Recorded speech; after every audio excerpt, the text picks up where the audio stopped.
Hi, Sai. How are you? I'm doing good, sir. How are you doing?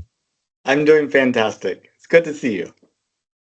Thank you very much for giving me opportunity again to be on my podcast. Well, thank you for letting me speak with you. So, I have interviewed you a couple of years ago, and I thought to tell about you and your work to my audience about the moon project that you're doing, and about the human race to reach out of the planet, and also a little bit of the job that you're doing right now. I sure thing. I'd be happy to talk about it. Yeah, last time we talked, I was doing a personal project called Countdown to the Moon, where I was interviewing a person a day to the end of 2024. And the reason I was doing this project was in 2019, NASA announced they were going to put astronauts back on the moon by the end of 2024. And this would have been the first time since 1972 that that would have happened. And NASA had hired an associate administrator that was in charge of making it happen. And in order to keep everybody focused on making sure every single day counted, he had a little pin he wore that had the number of days left to the end of 2024. And he was going around NASA selecting a NASA hero of the day to highlight. And so I thought it'd be good to kind of capture people's thoughts on that. So I started my own project, and the slip, of course, 2024 has come and gone, and we still haven't landed on the moon. But I concluded my project at the end of 2024, and my very last interview was with that associate administrator who had inspired the project to begin with. So it was kind of very poetic that it went that way. Um, and I maybe you've seen some recent announcements about SpaceX shifting their focus from getting humans to Mars to developing a moon city, self-growing moon city. Elon Musk thinks that we need to start building orbital data centers, and that eventually we'll be able to source materials for the solar panels and for other parts of these orbital data centers from materials found on the moon. And so they're really focused on that. Of course, NASA is focused on the moon too. We're in 2022, I think that's when we talked, Artemis 1 had launched, which was our first mission in a sequence of missions to get back to the moon. We were just testing the rocket and the capsule and everything without anybody in it. This time, which may launch as early as the first week of March, we're sending four astronauts to go around the moon. That's going to be Artemis 2. And then Artemis 3, hopefully, is not too long after that, maybe a couple of years. We'll actually send some astronauts around the moon and actually have a couple of them land on the surface. And anyway, that's currently the project. I actually don't work on the Artemis project myself. I do work in the aerospace industry in flight operations, but I work on managing a different project. Um, but I'm really enthusiastic about our future in space. I have a organization that I run called the North Houston Space Society, and we try to educate and inspire people here in the Houston area about the great opportunities that space offers for us, both as a society and then also with the companies that have been developed in space and the individual professional and career opportunities that are also there. Happy to talk a little bit more about any of this. Let me know what you're interested in. So before that, to my new audience, can you please introduce yourself? Sure. So I'm Nathan Price. I'm president of the North Houston Space Society. I am a space enthusiast. I believe that humanity is meant to expand beyond the Earth, to go to the moon, to go to Mars, to go to other star systems, and that we are really uh, responsible for expanding life and intelligence and civilization throughout the universe. And that we should go and uh, do this, and that this is a better focus for our time and energy than fighting over a piece of land in the Europe or in the Middle East. Are is a better use of our time and energy than so many other things that we spend our time and energy on. Previously, I had worked in the software industry. I had worked for a company called Anaplan. We made planning software. And after the kids went off to college and everything else, I decided, hey, maybe I can also go work at NASA. So I applied and actually got accepted. And so I get to do that during the day. But I really can't talk much about my NASA work without getting official approval, which is um, unfortunate, but it's what it is. So you are the president and also you are space enthusiast and like as an observer, as a person who is interested into space and about the planet, where we are up to as humans. Yeah, it's really amazing. The same people that created rockets also created missiles, and you don't really reuse missiles. You launch them one time and throw them away. And so we've been doing the same thing with our rockets too. Uh, SpaceX has, and of course, the space shuttle was an attempt to have a largely reusable vehicle, but it turned out that all of the maintenance that we had to do with the space shuttle really uh, prevented us from realizing the economic benefits of being able to reuse the space shuttle. SpaceX has done a phenomenal job with being able to reuse the first stage of their Falcon 9 and also the payload fairings as well whenever they launch satellites. And they've been able to refly the same first stage, I think like 20, maybe even more times. Last year they did over 100 launches, SpaceX. Of course, the second stage still gets thrown away, but they're working on a 100% reusable vehicle called Starship, which is going to be the most powerful rocket ever launched. But it's also going to be the cheapest to operate because no part of the vehicle will have to be rebuilt. And they're trying to make it so that all you have to do is land it, refuel it, relaunch it, just like you would an airplane. And this is going to greatly change the economics of us accessing space. The other thing is, with all of the AI infrastructure that's been built, there is a high demand for energy right now, electricity. And these data centers are having trouble getting access to the electricity that they need. In space, depending upon your orbit, you have 24/7 access to the sun. It's more efficient because you have direct exposure to the sun's rays. It doesn't go through an atmosphere. Also, you don't have the day-night cycle that you have here on Earth. So SpaceX has thousands of Starlink satellites that they operate. They're all solar powered, which provide high speed internet access on the Earth. There's a little bit of computing inside of those satellites, to manage the communications aspect. So that's given them some experience and some confidence. And so they think they could scale that up and actually have the AI processing in these satellites and then get essentially free access to solar power.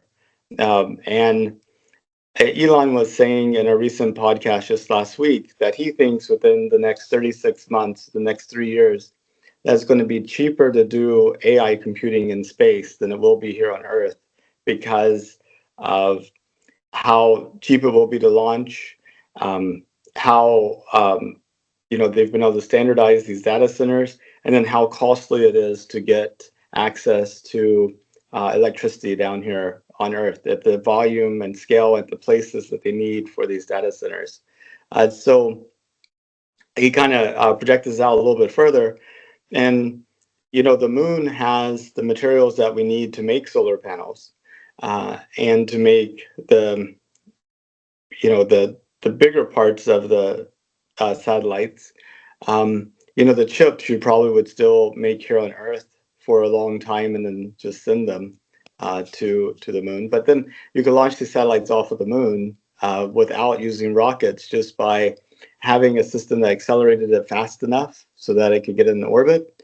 Um, and that may, I mean, you might be in a situation where they're launching, a new satellite every minute from the surface of the moon. And at some point, and it's kind of an interesting thought. So if you look at the sun, it's emitting electricity. I'm not electricity. It's emitting power and energy in every single direction. And the Earth is a little bitty dot.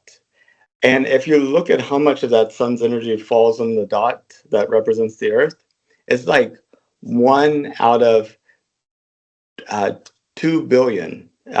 So there's like 2 billion times more energy that the sun's producing than we're even using here on Earth. And that's like for all the plants and weather and, all the, everything. So there's really almost an infinite amount of energy still left from the sun that we could tap by putting satellites in orbit around the sun.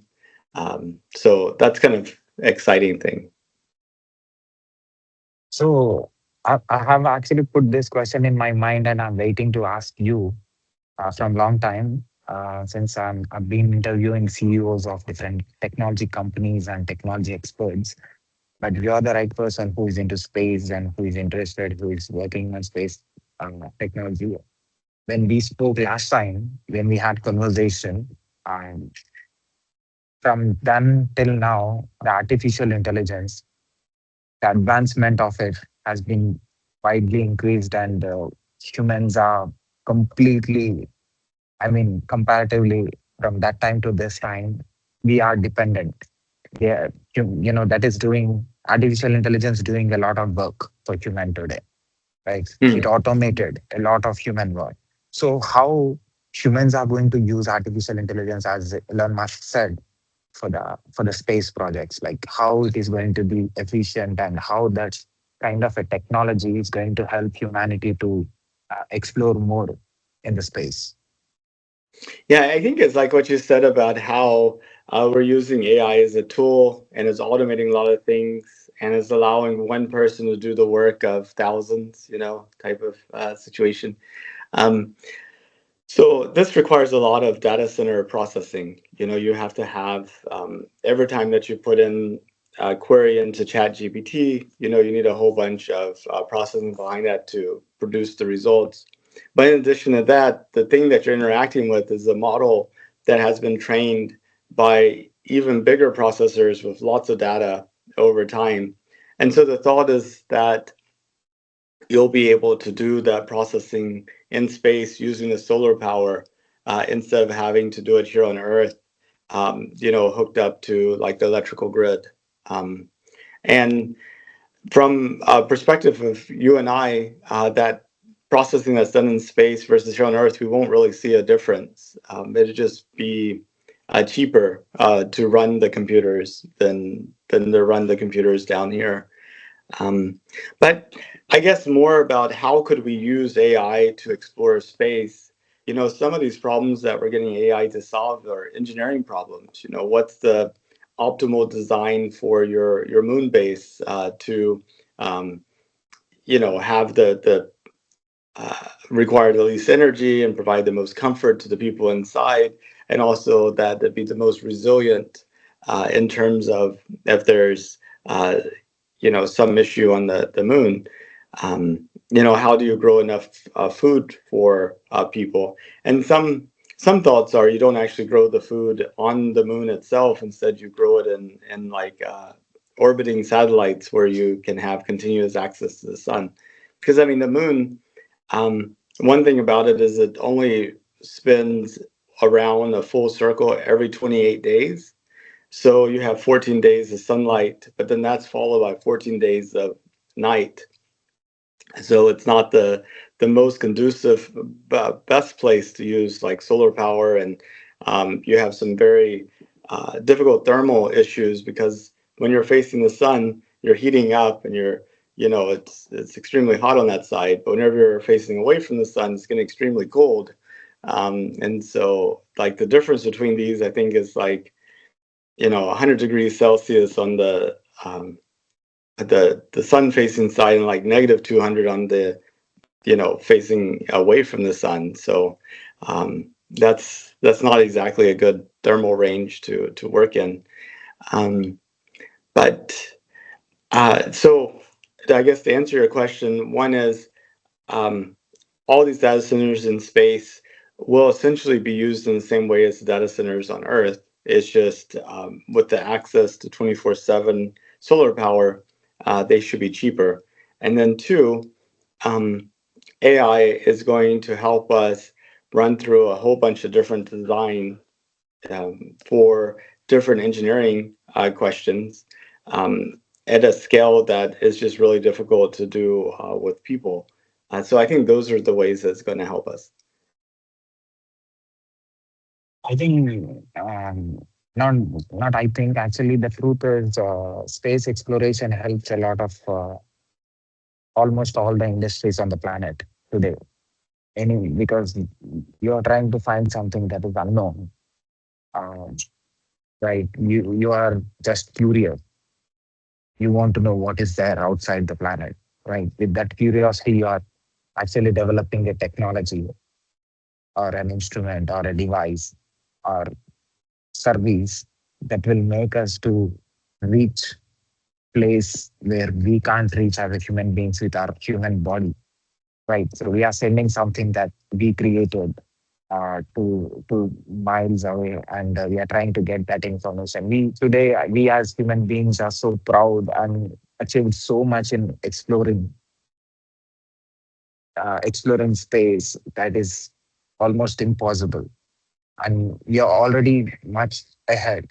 And now in last 20 years, technology has been advanced so much that can you tell us like when we can able to see or know more more information about space? Can be moon or Mars or other planets or uh, other part of the uh, like galaxy.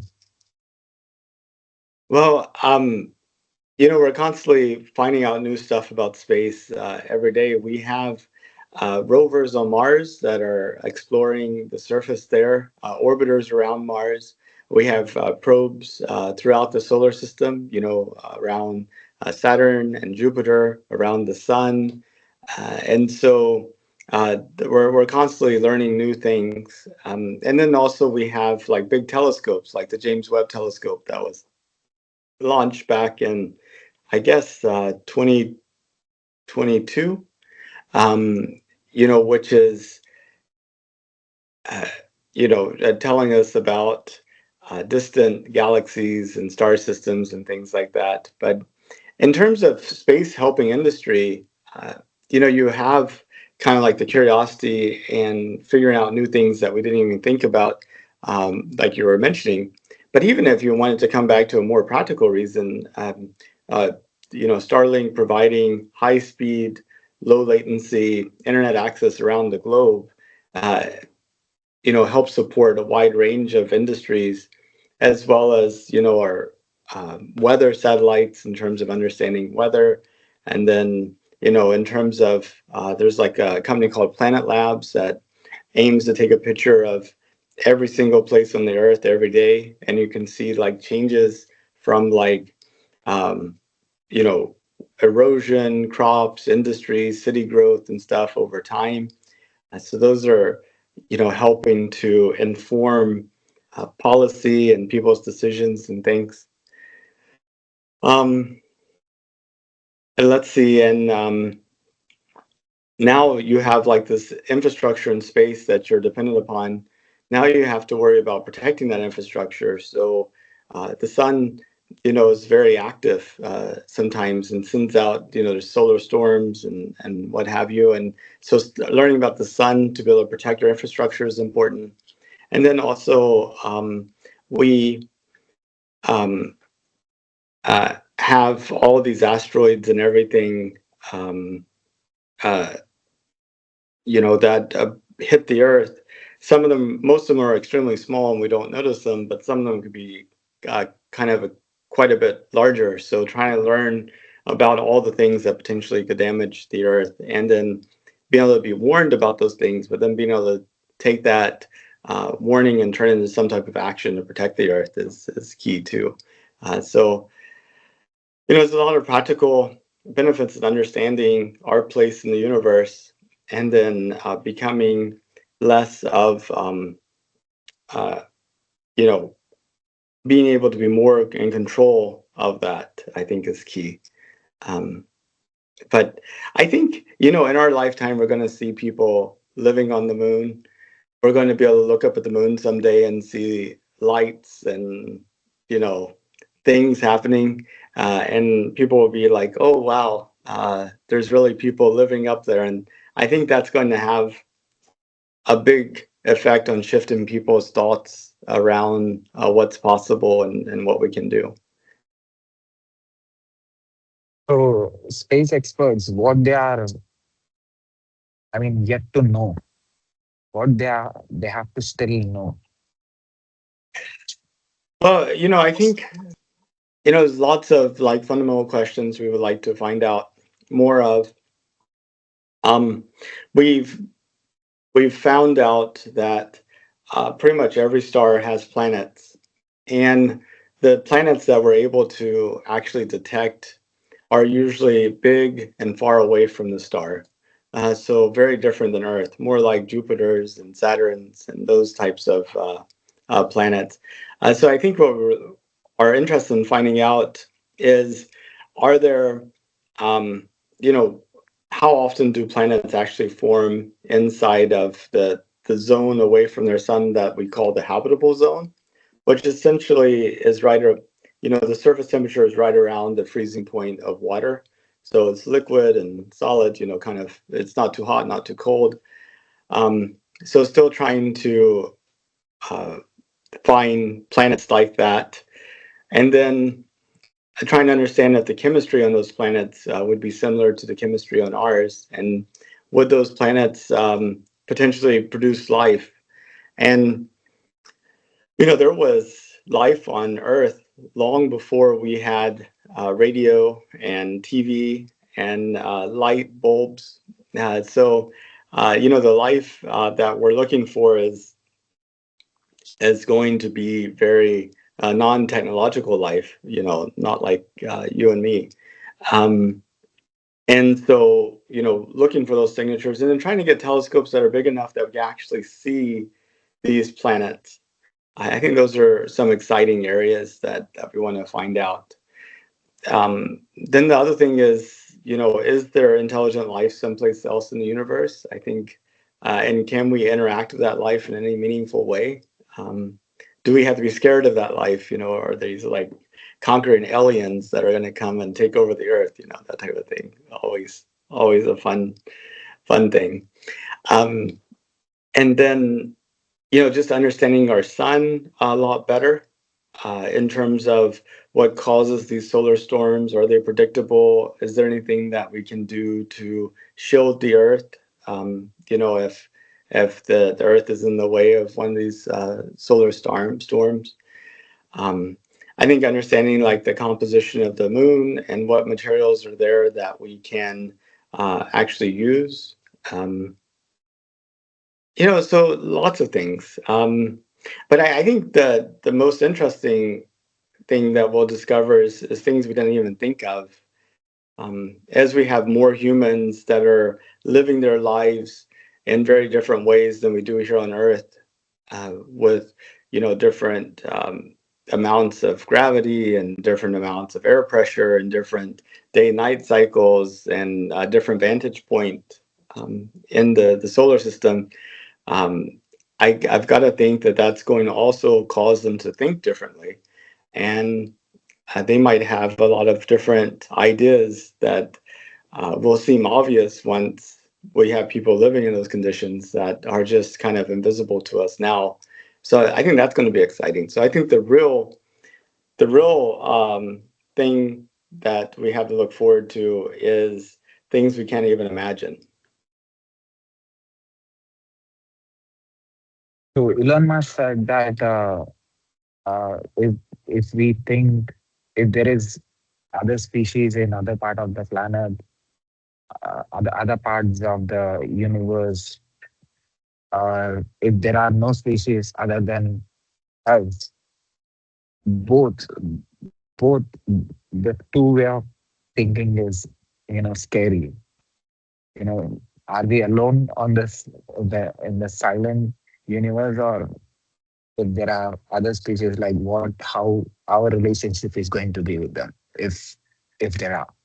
So both are scary. So this exploration that we as human being doing, comparatively, this generation is witnessing or seeing more about space, what is happening in the space. And NASA, the space companies are telling, giving us more information uh, um, about, they have found a new planet with water, and they have found a different thing in the universe, and regularly we are able to see uh, new things getting from the space companies telling us new things that we don't even know that exists. So NASA is continuously the SpaceX, like they are doing continuous effort and work to in order to see, sending something, objects or machines or technology to find out what is there. So how how how we are doing it, and I mean the effort that we are putting as a human beings, are is this enough to actually to find out? Or do you think that we as a human beings have that capability actually to uh, transfer data or move something from this planet to other planet? Do you think today internet and technology, the world is interconnected? This technology made, you know countries to connect with each other today. The planet is almost one today. Like human beings from all the countries are able to share and share any kind of data. It can be video, audio, or text. Any kind of a data is being sent in fraction of seconds. We have today this kind of a technology, that we have created a medium through oceans. We are sending information. The transfer of information comparatively 30 or 40 years ago, today is so fast. And we have satellites and space facilities giving internet uh, almost in many countries with the satellite internet service. So we have reached a lot. I mean, we have reached to uh, far, actually. We reached too far. I mean, the advancement is so fast. So how much still we need, that kind of an energy. So today, just the world is interconnected. The countries are connected, but connecting one planet to other planet, or connecting one planet to moon, which is your project, right? Connecting Earth and Mars, that kind of a medium. I mean, the material that is needed actually to connect this, to establish this connectivity. Do we have that? Or do we still we have to find out in other places about the sky, or Antarctica, or other places of this planet? Do we have some resources that we still not get explored, with which we can able to use that as a fuel to advance our technology to reach to out of out of our planet? I mean, when we are going to, like you have mentioned, um, some of the projects of SpaceX and NASA, you know, uh, they are already ready with some of their projects. So with these projects, what we are going to know, and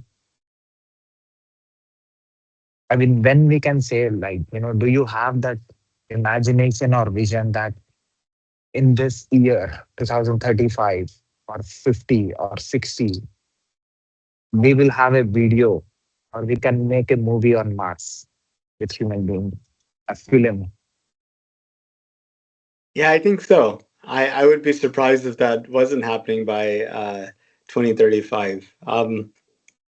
Yeah, I mean, I think as you were talking, I was thinking about email and how long would it be before you could send an email to somebody on the moon or Mars and things like that. I think that'd be a lot simpler. Or we'll be there very very shortly, actually. Um, one challenge we have is just the speed of light. It takes like I guess half a second for things to make it to the moon and back, but it takes several minutes to make it to Mars and back.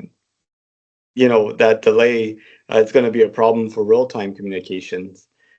Um, but it's fine for email and messages and things like that that you don't mind, like sending. And then, of course, AI is going to be able to help with some of this, right? So you basically want to find out the information or have something to communicate. So you kind of embody that inside of this AI agent type thing. And you send the AI agent there, and then the person's able to interact with it. So, sometimes, you're thinking through conversations, like maybe somebody is saying their computer doesn't work, right? And you're like, well, does it have power? Did you, is all the wires connected? Did you press the on button? Did you type in your password? So there's lots of reasons that your computer may not be working.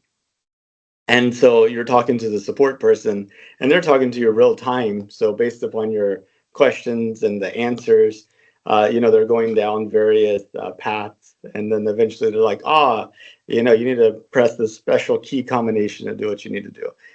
And so that conversation interaction may take a long time over the course of talking to somebody over Mars real time.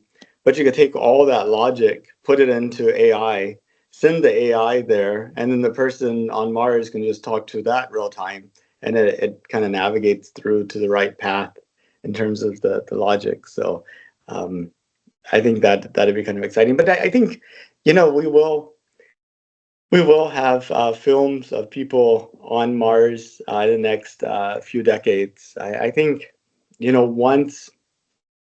I mean, there's a lot of focus right now on the moon. There's a lot of challenges in terms of the economics, the opportunities, and those types of things. We have China that's really interested in making it to the moon. We have the US really interested in trying to beat them back. And we have multiple private companies that are working on the technologies to do it in the US. So I think, you just need to find that thing.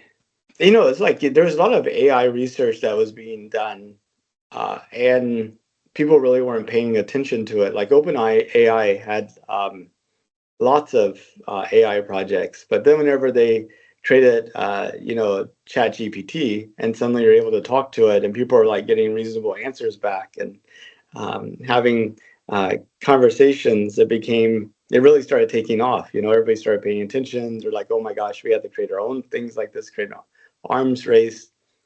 And I think you're going to have something like that with the moon as well, where it's difficult to predict right now what that sort of killer app is going to be that makes people say, oh, we've got to hurry up and invest in the moon.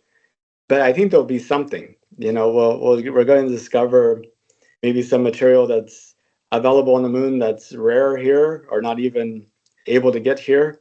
We're going to figure out, you know, I mean, I think it's a little difficult to predict, but I think there will be. I think whenever we have a conversation like this 10 years from now, we'll look back at this video and laugh at how limited our imagination was, and we'll be like, "Wow, how do we not envision, all of this happening?" type of thing. No, you mentioned 15 years after this conversation. What we are going to see after 15 years? I mean, I Do think you, do you'll you have. have I think you'll do have you point have to point Earth travel for sure, using like a starship. So you'd be able to go from India to the US in like 30 minutes. I think people going to space and space hotels will be a thing. I think people going to the moon will be a common occurrence. I think we'll be mining and growing food in space. I think we'll have orbital data centers. I mean, I just think, um, just the amount. I mean, it'd be like the internet in the late 90s. At one point it's just email and transferring files and stuff. And next thing you know, you have all these services that you couldn't imagine, like Facebook and um, what else? All these e-commerce applications and everything. I think the thing that's really going to unlock that is a cheap access to space, and I think we have multiple paths that are being pursued to make that happen.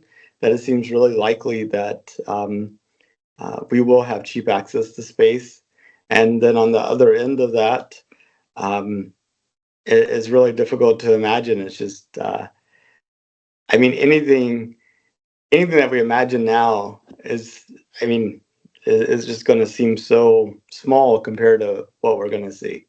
Now, the next 10, 15 years, I think it'd be very transformative. I think in, 2036, we'll look back and be amazed at how much has, I mean, just think about how much has changed since 2016. You know, it's, and I mean, just in terms of like the internet and the world and stuff. But yeah, I don't want I think the best prediction I could say is we'll all be amazed. Hopefully in a good way. That's my hope, that we're amazed in a good way, not going, oh my gosh, how do we mess up so bad?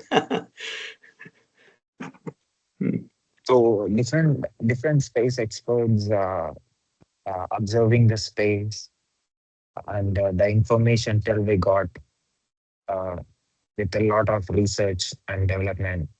Um, they are assuming and giving information that telling something is in the space, and everyone has their own observation.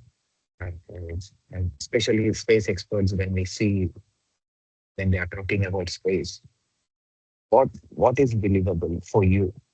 Like what might be there out of our what, because you are into space study or space observation from long time, and you are observing stuff. Yeah, I mean, I think the short range, next year or two, there's a couple of predictions that I think would be fairly straightforward to say. One is Artemis 2 will definitely launch, sending astronauts around the moon. So that would be the first time since 1972.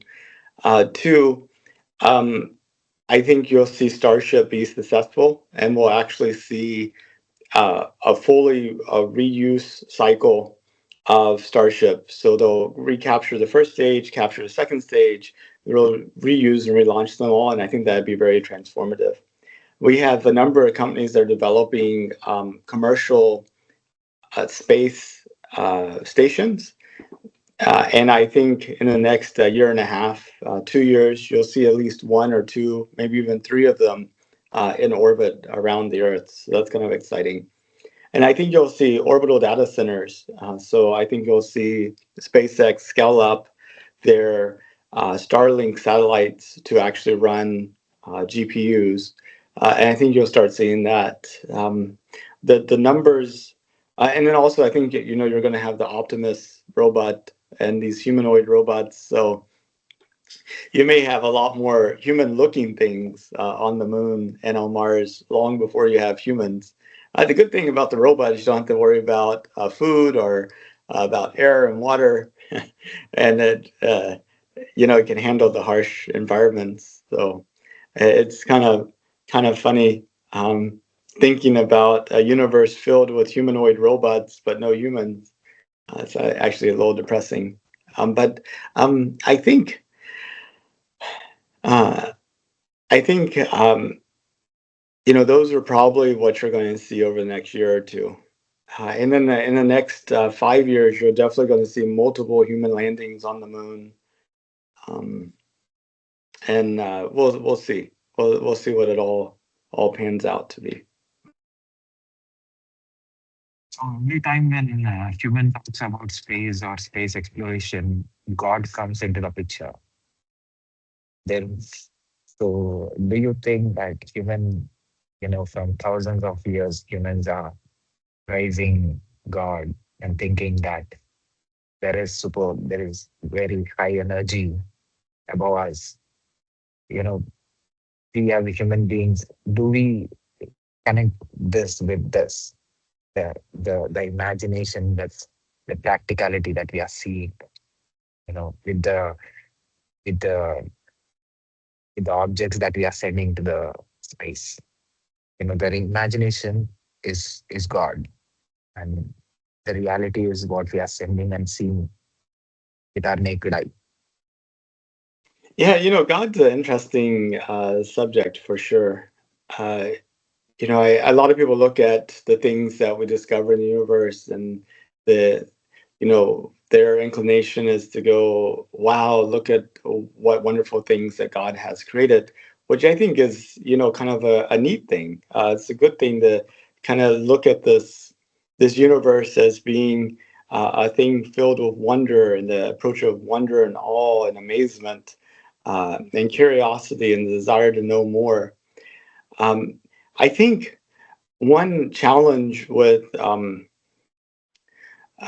the concept of God is that it's been used in so many different ways and for so many different purposes. I think a lot of times we use it to fill in our ignorance. Like if we don't understand what's going on, then it must be some supernatural force that's causing it to happen. Uh, and I think that could be kind of dangerous, though. I think largely the universe doesn't really take notice of us as individuals. I think the universe has some um, pretty hard and definite rules. And if you try to go against those rules, then you're going to run into problems. If you understand those rules, then uh, you're able to make progress and advancement. Uh, I think also from a cultural standpoint, um, you see groups of humans kind of center around this concept of the nature of the universe and God and stuff. And those humans then attack anybody else that has a different view. And they're like, we're superior because we know the truth. And you see this in many different groups around the world. And I think that's a negative right there. I think it's we need to be able to approach the world with confidence and a belief that we know uh, what we know. But at the same token, we should also have a lot of humility to realize that the universe is so big and our understanding of it is so small that other people who have different viewpoints on the fundamental nature of the universe, aren't we shouldn't see them as threats to ourselves, or voices that need to be silenced, but we should kind of approach them with curiosity and with hope that they're seeing something that we're missing, and that maybe we can become even more aware of the nature of the universe by trying to understand their viewpoints, and to understand, did they get their viewpoints from like reasoning and from data and from observation and by testing them, or did they get their viewpoints just simply because of where they grew up, and what families they were in and things like that, and they're not exactly processing, their viewpoints aren't a result of some type of thinking or processing, but it's just a result of just repeating without thinking. Um, and I think we should always think about that ourselves. Are we just, are the viewpoints that we have just because of what we were taught and what's expected and what's around us? Or are they our viewpoints because they actually make sense to us? And I think when things don't make sense to us, then that's actually a good time to kind of go and reflect and reevaluate. Um, and I think we should be okay with people having completely different viewpoints. about the nature of the universe, and we should treat each other with a lot of respect and humility and curiosity. Um, and we should feel hopeful that together we can figure out a way to figure out a way uh, to figure out more, if that makes sense. Oh, I think you're on mute still. So God is the creator of this creation that we humans believe. And every creation has a creator. That's what my mother used to say. Every creation has a creator, must be creator. So this space experts, the space companies, astronauts, special astronauts, who wants to move from this land and go about the planet. So all these people, what kind of a thinking or understanding makes them push themselves forward? What is their motivation to look above and think and imagine or vision? I mean, do they believe that do they believe strongly that there is something deep inside the space? Like, what is that? The, you know the space. In fact, space companies are when they explore something or when they tell us something, we believe that there is beyond something beyond our uh, limited information or limited life that we are living. So every time the space exploration tells us that we are what we are having information is not the information. There is still some more information that exists. So I mean, do we have that heart today to actually to find out, or how much time it takes actually for our abilities to uh, get the core thing of the creation outside the space? Well, I I think those are some difficult questions to answer. I think one question you touched on was the motivation of the people that are exploring space. Like the space agencies around the world, the scientists and engineers, people like Elon Musk, Peter Beck from like Rocket Labs, which is, that's an interesting person. I think you might be uh, worth looking into. I mean, Peter Beck is from New Zealand, and he created a rocket company that actually launched and put things in orbit. And his company was the second company after SpaceX, the private company to put something in orbit. And it's just amazing to see that come from New Zealand, which, I don't think of as being a big place, but it goes to show you that it's about having really inspired and motivated and capable people that are allowed to sort of get the resources that they need to fulfill their visions to do things. And you don't need to be in the US or in Europe or in China. You could be any place and develop. Some places have more challenges. Some places have more opportunities and more support. But at the end of the day, it's going to be that person that breaks through. But okay, talking about like Elon Musk, Peter Beck, Jeff Bezos, I've not really heard them talk about religion or spirituality, and everything that I hear from them.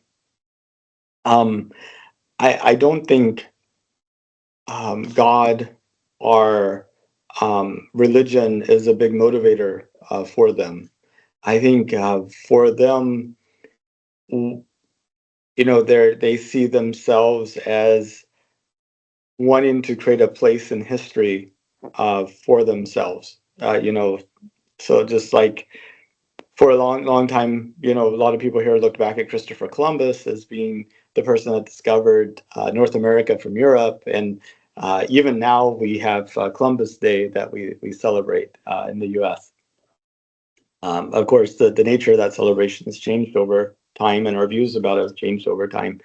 But I think more than religion are trying to find out, um, uh, the true nature of the universe. I think their motivations are probably more about trying to uh, earn a place in the historical telling of humanity.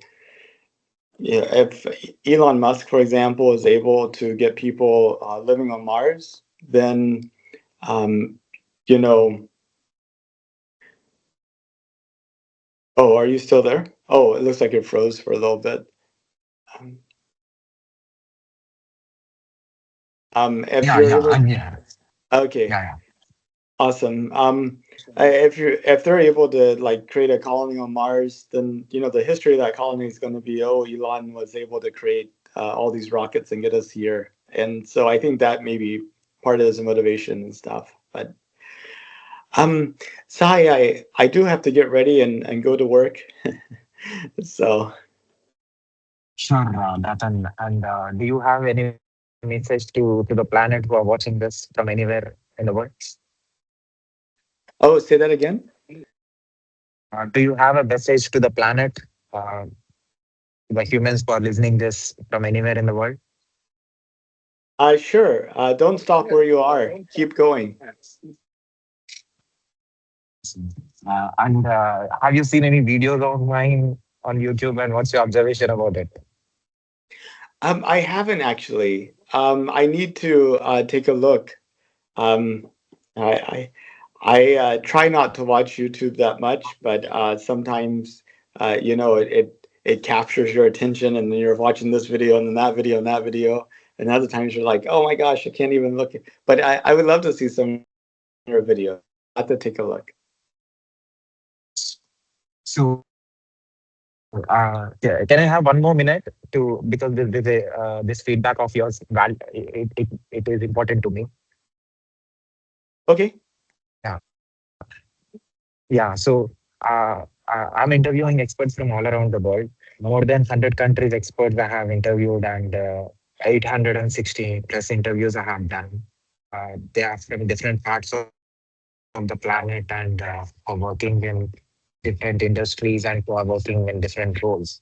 And I'm interviewing company owners, CEOs, and CTOs, directors, vice presidents from different parts of the world, like to understand the diversity, to understand the globe, not just sticking to one country or one part of the world. So I have collected a lot of information in last 5 to 6 years with this project, and try to understand the way human thinks in different parts of the world. And so I'm professionally a technologist. Understanding the connectivity between devices made me to connect with different humans in different parts of the world. So this curiosity of connecting to different humans in different parts of the world is going to be helpful for me uh, in order to get this information and understand that for my career, because you are into space study, you're a curious person by nature. So I'm curious person, trying to explore human minds in different parts, how this is going to contribute to my experience. And uh, I'm doing something because I wanted this project to be the historical record of humanity. That, if some other species coming from other planet, if some asteroid hits our Earth and everything is vanished, and in some data center, in some server, my videos and this conversation is protected and saved. And if those species are trying to encrypt this conversation and trying to understand, so different faces, different language speaking people from different world parts of the world.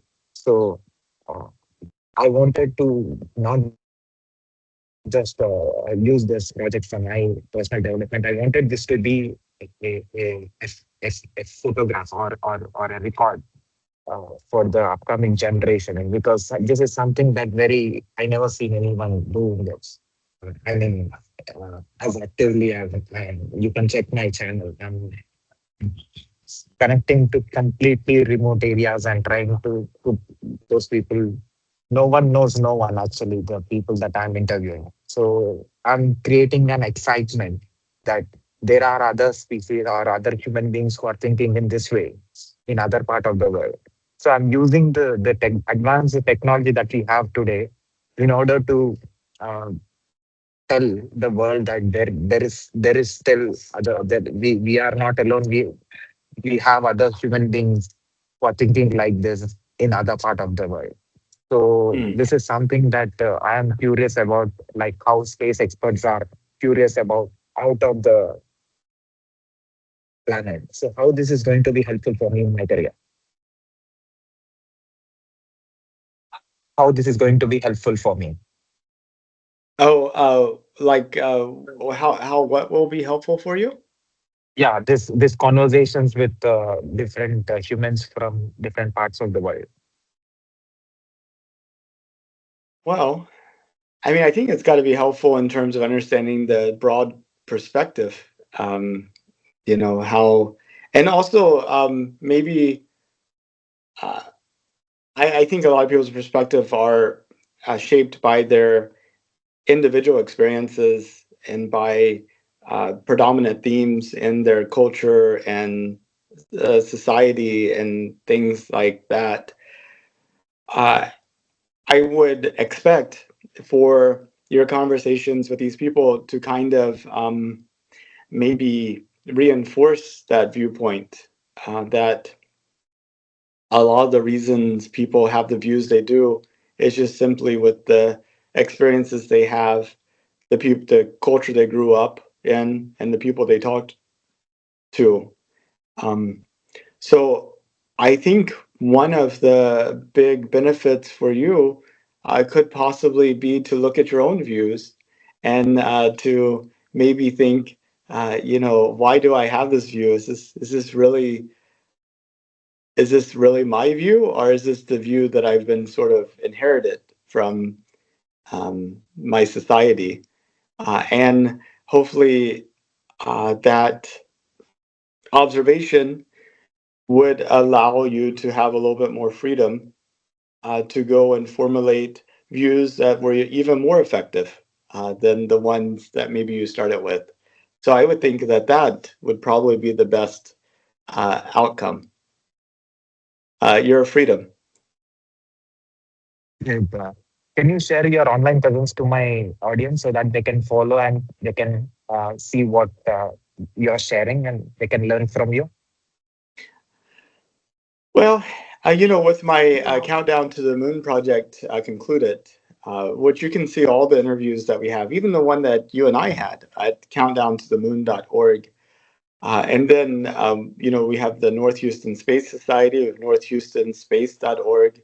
And then on most platforms, I'm there as Gadget Nate, Gadget, GADGETNATE.